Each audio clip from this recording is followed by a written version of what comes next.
Pious and Sanctimonious, the Hindu Editorial on government's response to criticism over farmers' protests, the Hindu. India's unusual response to comments on the ongoing farmers' protests by some international celebrities comes across as highly sanctimonious.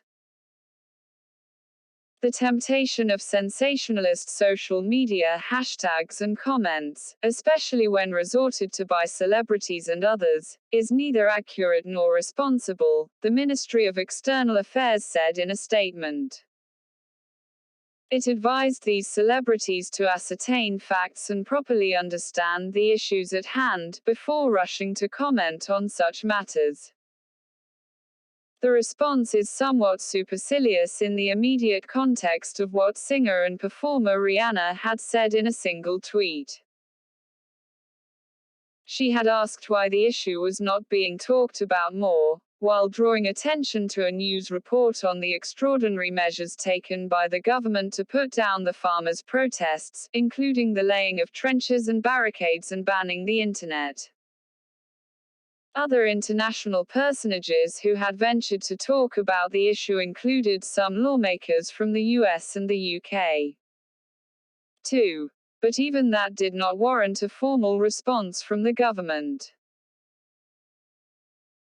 If the mayor's statements claim that some vested interest groups were mobilizing international support smacked of paranoia, the fact that a few isolated comments could send the Indian government into a tizzy, and lead to a lengthy riposte, reflects a siege mentality arising from deep insecurity.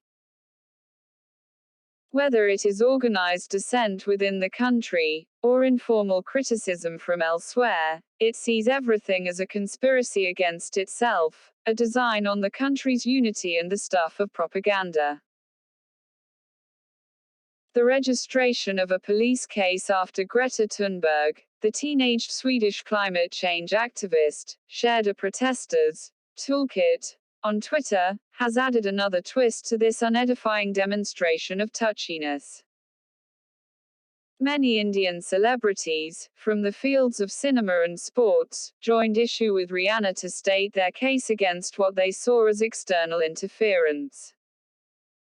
Many of them professed their desire to keep the country together and voiced the disapproval of propaganda. The larger issue, of course, is something the government itself has drawn attention to. What is the limit to the claim that a problem is a country's internal matter and something those outside its borders are not entitled to comment upon? Given India's recent comment voicing concern over the military takeover in Myanmar or the attack on Capitol Hill in the US, and its oft-expressed views on developments in neighboring countries, it requires no iteration that some issues that have a bearing on human rights, survival of democracy and international relations do tend to invite comment.